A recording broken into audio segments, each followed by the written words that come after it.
పశ్చిమాసియాలో ఉద్రిక్తతలు చల్లార్చడమే టార్గెట్ గా ఇరాన్ పై దాడులు చేసింది అగ్రరాజ్యం అమెరికా. ఈ క్రమంలోనే టెహ్రాన్ లో అత్యంత భద్రతా మధ్య ఉండే ఫోర్డో అణుశుద్ధి కేంద్రాన్ని పూర్తిగా ధ్వంసం చేసింది. దీనికోసం ఏకంగా 6 బంకర్ బస్టర్ బాంబులు ప్రయోగించినట్లు వెల్లడించారు American president Donald Trump.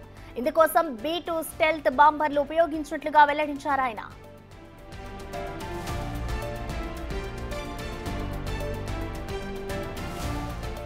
Fordow అణు కేంద్రాన్ని నేలమట్టం చేసేందుకు 2 GBU-57 బంకర్ బస్టర్లు సరిపోతాయని యుఎస్ అధికారులు అంచనా వేశారు. కానీ ఆపరేషన్ సమయానికి ఏకంగా 6 ప్రయోగించారు. 20 అడుగుల పొడవంటే ఈ బాంబులు పర్వతం కింద ఏర్పాటు చేసిన ఫోర్డో అణు కేంద్రాన్ని ధ్వంసం చేశాయి. పర్వతాలను చీల్చుకుంటూ 61 మీటర్ల లోతుకు చొచ్చుకుని వెళ్లి మరీ ధ్వంసం సృష్టిస్తాయని స్వయంగా ప్రెసిడెంట్ ట్రంప్ వెల్లడించారు.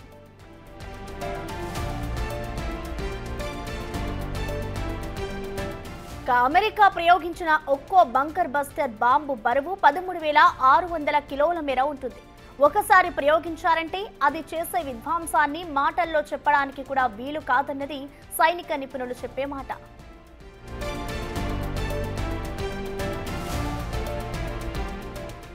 ఈ దాడులకు సంబంధించిన పూర్తి అప్డేట్స్ ని మా ప్రతినిధి శివ అందిస్తారు. శివ, రైట్ ప్రసన్న, ఏదైతే గత కొన్ని రోజులుగా పశ్చిమాసియాలో యుద్ధ వాతావరణం కొనసాగుతుంది. ఇటు ఇరాన్ ఇజ్రాయెల్ మధ్య దాడులు ఎక్కువయ్యాయి. శాంతి చర్చలకు ప్రపంచ దేశాలు పిలిచినప్పటికీ కూడా ఇరాన్ అంగీకరించకపోవడం, ఇరాన్ ఇజ్రాయెల్పై దాడి చేయడం, ఇజ్రాయెల్ వారి ఆత్మరక్షణలో భాగంగా సైనిక రక్షణలో భాగంగా మేము దాడులు చేస్తున్నామంటూ కూడా ఇజ్రాయెల్ ప్రధాని బెంజమిన్ నెతన్యాహు చెప్తున్నారు. ఇటు ఇరాన్ సుప్రీం ఖమేనీ కూడా ప్రధానంగా దాడులు చేస్తున్న పరిస్థితి కనిపిస్తోంది. ఎక్కడ కూడా ఇద్దరు వెనక్కి తగ్గడం లేదు. దానివల్ల సామాన్య ప్రజలు తీవ్ర ఇబ్బందులు ఎదుర్కొంటున్నారు. ఇతర దేశాలకు సంబంధించిన ప్రజలు, విద్యార్థులందరూ కూడా అక్కడ ఇరాన్ ఉంటున్న నేపథ్యంలో ఆయా దేశాల వారందరూ కూడా తిరిగి వచ్చేయాలంటూ కూడా ఆదేశాలు జారీ చేశారు. మాక్సిమం అందరూ కూడా వారి స్వదేశాలకు తిరిగి వెళ్ళిపోయారు. అయితే ఇప్పుడు అమెరికా ఈ 2 దేశాల మధ్యలోకి ఎంటర్ అయి ఈరోజు దాడులు చేసింది. ఇరాన్ పైన B-2 స్పిరిట్ బాంబులతో దాడి చేసిన నేపథ్యంలో ఇరాన్కు సంబంధించిన 3 కీలక కేంద్రాలు, న్యూక్లియర్ కేంద్రాలు ధ్వంసమయ్యాయి. దాంట్లో అత్యంత కీలకమైనది పెద్దదైన ఫోర్డో అణు కేంద్రాన్ని, ఏదైతే న్యూక్లియర్ కేంద్రం ఉందో దానిపై దాడి చేసిన నేపథ్యంలో పూర్తిగా దెబ్బతింది. దాంతోపాటు నతాన్స్ అలాగే ఇస్ఫహాన్ అణు కేంద్రాలన్నీ కూడా, ఏదైతే అణుబాంబులు తయారు చేసే కేంద్రం ఏదైతే ఉంటుందో ఆ కేంద్రాలని 3 కేంద్రాలను కూడా భారీగా నష్టం వాటిల్లే విధంగా కూడా అమెరికా దాడులు చేసింది. అమెరికా దాడులు చేసిన తర్వాత అమెరికా అధ్యక్షుడు డొనాల్డ్ ట్రంప్ ఒక ట్వీట్ చేశారు. ఇరాన్ పైన 3 కేంద్రాలపైన దాడి చేశాం, దాడి చేయడానికి వెళ్ళిన విమానాలన్నీ కూడా సురక్షితంగా తిరిగి వచ్చాయనేది కూడా ఆయన ఒక ట్వీట్ చేశారు.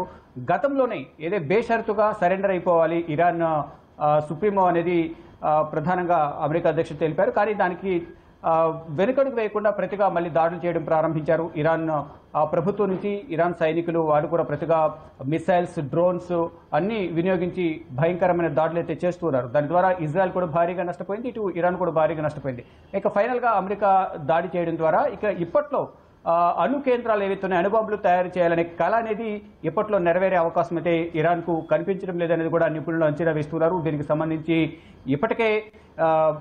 సంబంధించి ప్రపంచ దేశాలన్నీ కూడా ఇజ్రాయెల్కు మాక్సిమం ఇటీవల జరిగిన G7 సమిట్లో కూడా ఇజ్రాయెల్కి అందరూ మద్దతు పలికారు. కానీ ఇటు మరోవైపు ఇరాన్పై దాడులు చేయడానికి చాలా వరకు ఇటు ఇరాన్ విదేశాంగ మంత్రి, మరోవైపు ఇరాన్కు సంబంధించి ఇస్లామిక్ దేశాలన్నీ కూడా హౌతీలు కానీ లెబనాన్లు, యెమెన్లు వీరందరూ కూడా దీనిపై దాడి చేయడానికి, ఇరాన్పై దాడి చేయడానికి ఖండిస్తున్నారు. ఈ విధంగా దాడి చేయడం అనేది ప్రపంచ చట్టాలకు విరుద్ధంగా దీన్ని భావించాల్సి ఉంటుంది.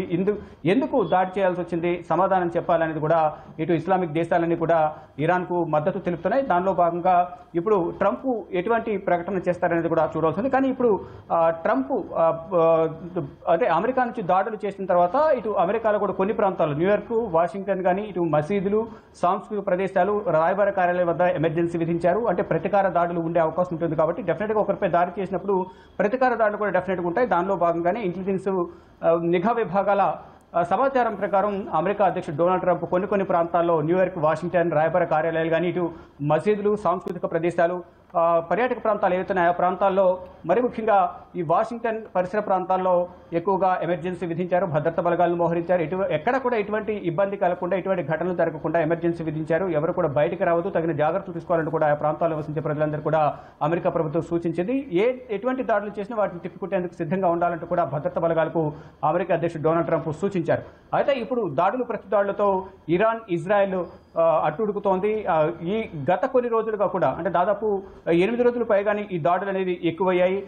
ప్రధానంగా ఈ అణు విద్యుత్ బాంబు కేంద్రాలు అయితే అణు కేంద్రాలు ఏవైతే ఉన్నాయో ఆ కేంద్రాలు దాని ద్వారా అణుబాంబులు తయారు చేయడం ద్వారా ప్రపంచ దేశాలకు నష్టం వాటిల్లే అవకాశం ఉంటుంది. ఈ వీటిని చూపించి ప్రపంచ దేశాలను భయపెట్టే అవకాశం ఉంటుంది. కాబట్టి అణు కేంద్రాలు ఏవైతే ఉన్నాయో అణుబాంబులు తయారు చేసే కేంద్రాలు, న్యూక్లియర్ కేంద్రాలను ధ్వంసం చేయాలనేది ప్రధానంగా భావిస్తున్నారు. దానిలో భాగంగానే ఇజ్రాయెల్ కానీ ఇజ్రాయెల్కి గత కొన్ని రోజులుగా అమెరికా సపోర్ట్ చేస్తూ ఉంది.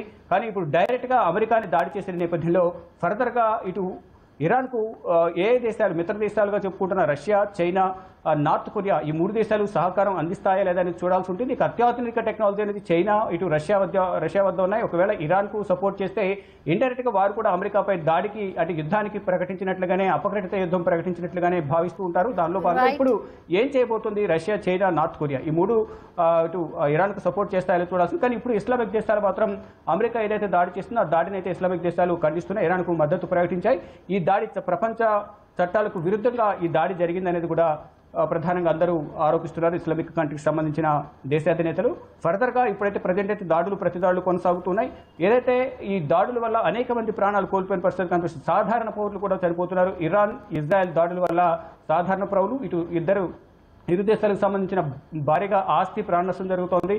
సైనికులు కూడా చనిపోతున్నారు. కానీ ఈ దాడులు జరగకుండా ఉండాలంటే శాంతి చర్చలకు రావాలి, అందరూ దీన్ని సామరస్యపూర్వకంగా చర్చించుకోవాలని గతంలోనే ప్రపంచ దేశాలన్నీ కూడా శాంతి చర్చలకు ఆహ్వానించాయి. కానీ ఇరు దేశాలు మాత్రం ఒకరిపై ఒకరు దాడులు చేసుకుంటూ 3వ ప్రపంచ యుద్ధానికి దారితీసే విధంగా ఈ దాడులు ఉంటున్నాయనేది కూడా ప్రధానంగా నిపుణులు అంచనా వేస్తున్నారు. ఇక ప్రజెంట్ చూసుకుంటే అమెరికా దాడులతో మరింత ఉద్రిక్త పరిస్థితి నెలకొందని చెప్పాలి. ఇప్పుడు ప్రజెంట్ ఇరాన్ దాడులు చేసిన ప్రతిగా ఇజ్రాయెల్ కూడా దాడులు కొనసాగిస్తోంది. ఇక ఇరాన్కు ఇప్పటికే ఇస్లామిక్ దేశాలు మద్దతు తెలిపిన నేపథ్యంలో ఇక 3 అగ్ర దేశాలు ఏవైతే ఉన్నాయో రష్యా, చైనా, నార్త్ కొరియా ఈ 3 దేశాలు మద్దతు ప్రకటిస్తాయా లేదనేది చూడాల్సి ఉంది. Prasanna. Right, thank you Shiva. ఇక పశ్చిమాసియాలో ఉద్రిక్తతలు చల్లార్చడమే టార్గెట్ గా అయితే ఇటు ఇరాన్ పై అయితే దాడులు చేస్తోంది అగ్రరాజ్యం అమెరికా. ఈ క్రమంలోనే ఇటు దాదాపు కొన్ని వేల బరువు ఉన్న బాంబులను అయితే యూజ్ చేస్తోంది.